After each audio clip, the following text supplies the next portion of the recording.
Hello everyone, welcome to అనగనగా ఒక్క life. So మేమైతే ఎక్కడికి బయలుదేరిపోతున్నామని చూస్తున్నారా? ఈ 2025ని డివోషనల్గా ప్లాన్ చేసేద్దామని ఫిక్స్ అయిపోయాం. దానికోసమే స్వామి బ్లెస్సింగ్స్ కోసం జమలాపురం బయలుదేరిపోయాం. సో చూసారా, ఆన్ వేలో ఉన్నాం అనమాట. ఇదైతే విజయవాడ నుంచి జమలాపురంకి 66 కిలోమీటర్స్ దాకా ఉంటుంది. కొంచెం దూరమైనా పర్లేదు, బట్ వెళ్ళాలంటే మాత్రం తప్పకుండా వెళ్ళండి. చూసారా, పూరి గుడిసెలను చూసి చాలా రోజులైంది కదా. ఇలా పచ్చని చెట్లు, పూరి గుడిసెలు చూస్తే మనసుకి ఎంతో ప్రశాంతంగా అనిపిస్తుంది కదా. మన సిటీ లైఫ్లో ఇదైతే కొంచెం కష్టమే, బట్ ఇలా ట్రిప్స్ ఏమైనా ప్లాన్ చేసుకుంటే, ఇంత ఫార్లో ప్లాన్ చేసుకుంటే బెటర్. నేనైతే 31స్ట్ని అమ్మమ్మ వాళ్ళ ఇంటి దగ్గర సెలబ్రేట్ చేసుకున్నాను కాబట్టి అక్కడ నుంచి ఇక్కడ వరకు డిస్టెన్స్ అయితే ఒక 10 కిలోమీటర్స్ దాకా ఉంటుంది. సో ఈజీగా రీచ్ అయిపోవచ్చు అనమాట. ఆన్ వేలో పచ్చని పొలాలు, కొబ్బరి చెట్లు, సో ఇలా అన్నిటినీ చూసుకుంటూ వ్యూని ఎంజాయ్ చేస్తూ వెళ్ళామన్నమాట. సో చాలా హ్యాపీగా అనిపించింది ఈ న్యూ ఇయర్ని ఇలా స్టార్ట్ చేయడం. సో ఫైనల్గా అయితే మేము జమలాపురం రీచ్ అయిపోయాం. చాలా క్రౌడ్గా అనిపించింది. ఇప్పటిదాకా నేను ఎప్పుడూ జమలాపురంని ఇంత రష్గా అయితే చూడలేదు. పార్కింగ్ కూడా చాలా ప్రాబ్లం అయిపోయింది.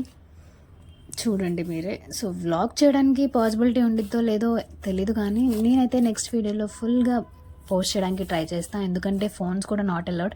ఎంత క్రౌడ్ ఉంటే ఫోన్స్ని అలౌ చేయడం కష్టమైపోతుంది. సో మీరే చూడండి, జూమ్ చేస్తాను, ఎంత రష్గా ఉందో, ఎంతమంది ఉన్నారో అక్కడ. సో వెళ్ళడానికే పాసిబుల్ లేదంటే ఇంకా వ్లాగ్ చేయడం అయితే అస్సలే కష్టం. ఇదైతే గుడి ముందు ఉండే ఒక ప్లేస్ అనమాట. మీరు ఏమైనా మొక్కుకున్న అలాంటి మొక్కులు తీర్చుకొని అమ్మవారికి ప్రసాదం చేసి పెట్టాలనుకుంటే ఇక్కడైతే చేసి పెట్టేయచ్చు. యా, ఫైనల్గా దర్శనం అయితే కంప్లీట్ అయిపోయింది. వీడియో అయితే చేయడానికి పాసిబుల్ అవ్వలేదు. సో నెక్స్ట్ టైం అయితే కంపల్సరీ ఫుల్ వీడియో అప్లోడ్ చేయడానికి ట్రై చేస్తాను. ఇదే మన గుడి పక్కన ఉన్న ఒక కోనేరు. సో మీరు ఫోటోషూట్ చేసుకోవడానికి సూపర్గా ఉండేది. మేమైతే చాలా క్లిక్స్ తీసేసుకుని వెంటనే రిటర్న్ అయిపోయాం అనమాట. ఇప్పుడైతే మళ్ళీ అమ్మమ్మ వాళ్ళ ఇంటికి వెళ్ళే ప్లాన్ అయితే ఏం లేదు, కానీ డైరెక్ట్గా మనం విజయవాడ వెళ్ళి మన అమ్మవారిని అయితే కలిసేయాలి కాబట్టి వచ్చేసాం. ఫైనల్గా రీచ్ అయిపోయాం విజయవాడ.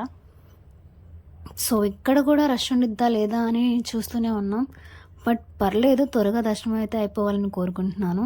సో ఇది చూసారా, ఇదైతే స్టెప్స్ వ్యూ అనమాట. సో మనకైతే 2 వేస్ ఉంటాయి. కొండ మీద నుంచి వెళ్ళాలనుకుంటే కొండ మీద నుంచి కూడా ఒక వే ఉందన్నమాట. సో డైరెక్ట్గా బైక్స్తో అక్కడికి వెళ్ళిపోయి అక్కడ పార్క్ చేసుకుని అటు నుంచి ఇంకో లైన్లోంచి లోపల కలుస్తాం. సో ఇదైతే ప్రసాదం కౌంటర్, చాలా రష్గా ఉంది. నేనైతే మీకు చూపించలేకపోతున్నాను. సో నెక్స్ట్ టైం వీడియోలో ఇది కూడా ఫుల్గా చూపిస్తానమాట. మ్యాక్స్ అయితే మన కనకదుర్గమ్మ గుడిలో ఫోన్స్ నాట్ అలౌడ్. చాలా కష్టం వీడియో తీయాలంటే, ఏదైనా పర్మిషన్ ఉంటే తప్ప.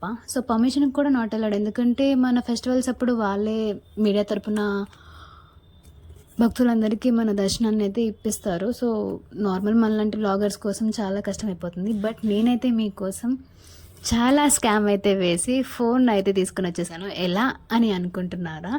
మనకైతే స్టెప్స్ వ్యూ నుంచి ఇంకొక వే ఉంటుంది అమ్మవారిని కలుసుకోవడానికి. సో ఇదే ఆ స్టెప్స్ వ్యూ అనమాట.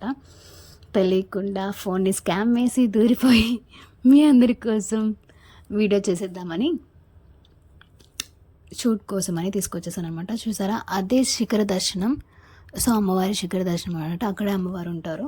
సో నేనైతే మీకు అమ్మవారిని చూపించలేను, కానీ జస్ట్ ఓవరాల్ వ్యూ పాయింట్ని మాత్రమే చూపిస్తాను. ఇదైతే లోపల అమ్మవారిని దర్శించుకునే ప్లేస్ అనమాట. ఇదైతే చాలా హైడీ, వీడియో తీయడం కాంట్ పాసిబుల్, బట్ నేనైతే మీకోసం ట్రై చేశాను. సో చూసేయండి, ఇదే బయట వ్యూ అనమాట. దర్శనం అయితే కంప్లీట్ అయిపోయింది, చాలా ఫాస్ట్గా అయిపోయింది. సో మేము వెళ్ళిన టైమో ఏమో తెలియదు, కానీ దర్శనం అయితే తొందరగా కంప్లీట్ అయిపోయింది. ఇదే శిఖరం అనమాట, అమ్మవారి శిఖర దర్శనం చూడండి. సో చాలా అందంగా ఉంటుంది అమ్మవారు అయితే. మీరైతే విజయవాడ వస్తే మాత్రం పక్కా అమ్మవారిని చూడకుండా మాత్రం వెళ్ళొద్దు. పక్కా ప్లాన్ చేసుకోండి అమ్మవారి కోసం. దర్శనం అయితే మీకు ఈజీగా అవుతుంది. ఇదైతే దర్శనం అయిపోగానే లెఫ్ట్ సైడ్లో శివాలయంకి దారి అనమాట. సో అమ్మవారి దర్శనం అయిన తర్వాత మన శివుని చూడకుండా వెళ్ళిపోతే ఎలా? ఆయన్ని కూడా కలిసి దర్శనం తీసుకొని వెళ్ళాలి కదా. సో ఇక్కడ ఇదైతే వాష్రూమ్ పాయింట్. సో అమ్మాయిలకైతే గర్ల్స్కైనా దేనికైనా ఏది ప్రాబ్లం ఉండదు. సో టెంపుల్లో అన్ని ఫెసిలిటీస్ ఉంటాయన్నమాట. అన్నదానం జరుగుతుంది ఎవ్రీడే. సో తప్పకుండా దర్శనం చేసుకుని అన్నదానం తిని అయితే బయలుదేరండి, మీకు ఇంకా హ్యాపీగా ఉండేది. సో శివుని దర్శించుకోవడానికి అయితే లైన్కి అయితే వచ్చేసాం మనం. సో ఆ లైన్ ద్వారా శివు దగ్గరికి వెళ్ళి దర్శనం చేసుకుని ఆఫ్టర్ దట్ అటు నుంచి మనకు ఒక వే ఉండిద్ది. శివ దర్శనం అయిపోగానే మనకి రైట్ సైడ్ నుంచి కిందకి వెళ్ళడానికి ఒక వే అయితే ఉండేది అనమాట, బయట ఎగ్జిట్ అయిపోవచ్చు డైరెక్ట్గా. సో ఇదే శివాలయం. దర్శనం అయితే కంప్లీట్ అయిపోయింది. సో ఈ వీడియో మీకు నచ్చినట్లయితే లైక్ చేయండి, షేర్ చేయండి, సబ్స్క్రైబ్ చేయండి.